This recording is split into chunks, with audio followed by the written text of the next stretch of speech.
It all starts with a simple flick of the thumb. You're scrolling through your Facebook feed, maybe sipping your morning coffee. The screen is a river of information, a friend's vacation photo, a recipe for shakshuka. And then, you see it. A post about the latest political development in Jerusalem or Tel Aviv. It's a magnet for opinions, drawing comments like moths to a flame. The digital town square is open for business, but it's not the calm, orderly forum we might imagine. It's loud, it's chaotic, it's a place where emotions run high, and the speed of reaction often overtakes the depth of thought. This digital space promises connection. It promises a platform for every voice. In theory, it's a beautiful idea. The great democratization of dialogue. Anyone with a keyboard can speak their mind, share their perspective, and engage with leaders and fellow citizens alike. But what happens when the architecture of this space doesn't reward thoughtful conversation? What happens when the loudest, angriest voices are the ones that get all the attention? The design of these platforms, with their likes, shares, and angry face reactions, creates a specific kind of environment.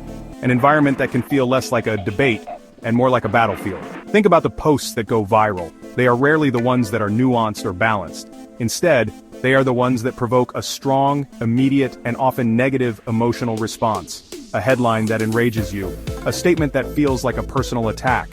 These are the posts that the algorithm loves. They generate engagement. They keep you clicking, typing, and reacting.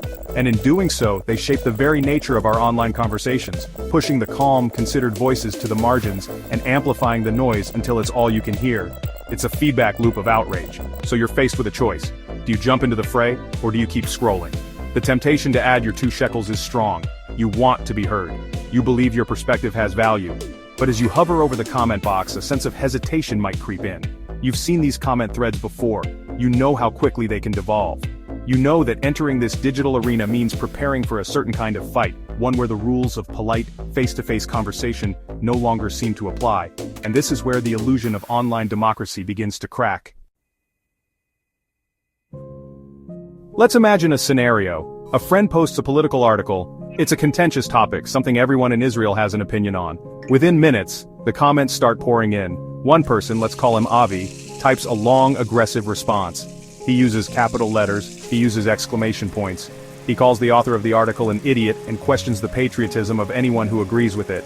His comment is a digital shout. It's designed to provoke, to dominate the space, and to signal that there is no room for disagreement. It's a performance of certainty in a world full of questions. Now consider another person, Tamar. She reads the same article and feels compelled to respond differently. She sees the nuance in the situation. She wants to add a thoughtful counterpoint, not to start a war, but to start a discussion. So she carefully crafts her comment. She writes, "This is an interesting perspective, but have we considered?" She uses respectful language. She asks questions. Her comment is an invitation to a conversation. It's a quiet voice in a room full of shouting. She posts it and waits, hoping to engage with others who are willing to think through the issue with her. But what happens next is predictable. Avi's angry comment explodes. It gets dozens of replies. Some people agree with him, adding their own fuel to the fire, others argue back, and the thread becomes a long, tangled mess of insults and accusations. It has energy, it has engagement. The platform's algorithm sees this activity and pushes Avi's comment to the top, making it the most visible response. It becomes the center of the conversation, defining the tone for everyone else. It's rewarded not for its substance, but for the sheer volume of noise it creates.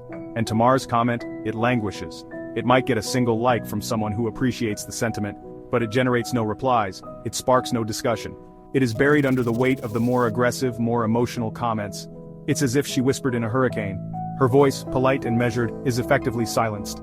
Not by a moderator, but by the very design of the system. The platform, in its quest for engagement, has made a choice. It has chosen the shout over the whisper, the fight over the dialogue. Tamar's attempt at democratic participation has been rendered invisible. This isn't just about algorithms and abstract ideas, it has a real human cost. Let me tell you about a woman named Dana. For years she was friends with a man named Yossi. They weren't just Facebook friends, they were real friends. When Yossi's business was struggling, Dana was there. She connected him with contacts, she promoted his work to her own network, she offered advice and encouragement, helping him get back on his feet. Their friendship was built on a foundation of mutual support and respect, the kind of bond that feels solid and dependable. One day Dana saw a post on Yossi's timeline. It was a political opinion she strongly disagreed with. Following the principles she valued, she decided to engage respectfully. She didn't attack him, she didn't call him names, she simply wrote a comment explaining her different point of view, starting with something like, "Yossi, I see this differently, and here's why." She thought, based on their history, that they could have a reasonable discussion. She believed their friendship was strong enough to withstand a simple disagreement over politics. She was wrong. The response was swift and brutal. Yossi didn't reply to her comment. He didn't engage with her points. He just deleted it. A few minutes later, Dana discovered she couldn't see his profile anymore. He had unfriended and blocked her. All those years of friendship, all that history of helping each other through tough times were erased with a few clicks. It was all because she dared to express a dissenting opinion, politely, on his digital turf. Her voice wasn't just ignored, it was actively removed. The message was clear: conformity or exile. This experience left Dana feeling bewildered and hurt. It wasn't the political disagreement that stung, it was the silencing. It was the realization that, for some, the online space is not for debate, but for declaration. It is a place to build a fortress of agreement, where any dissenting voice is seen as an attack to be repelled. The friendship, which had once been a source of strength, became another casualty of the online culture wars. A bond forged in the real world was broken by the unforgiving logic of the digital one. What does democracy really mean? At its core, it's about more than just voting. It's about the fundamental belief that every voice matters. It's about creating public spaces where different ideas can compete, where people can persuade and be persuaded, and where we can reach a consensus through dialogue, not domination. It's the messy, complicated but essential process of listening to people you disagree with. Democracy requires us to tolerate dissent. It requires us to protect the speech of those who see the world differently than we do. It's a system that thrives on variety, not on uniformity.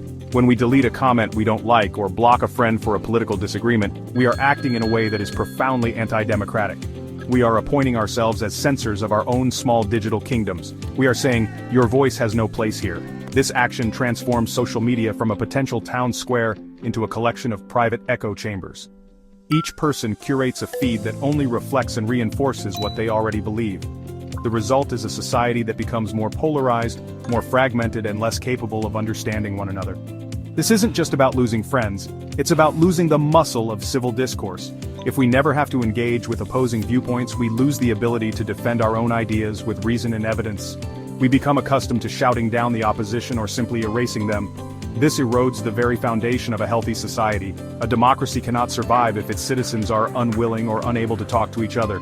When silencing becomes the default response to disagreement, we are not participating in a democracy. We are performing in a play of our own making, for an audience that already agrees with us. So, we must make a conscious choice. We have to resist the urge to silence and to censor. We must champion the cause of free expression even when it makes us uncomfortable. This means protecting the right of others to say things we find disagreeable or even offensive. It means choosing to engage with reason instead of outrage, and to answer a shout with a calm question. The health of our democracy, both online and off, depends on our collective commitment to keeping the conversation going, not shutting it down. We must value every voice, especially the ones that challenge our own. Want news that tells it like it is? Perspectives TV. Unfiltered. Unapologetic.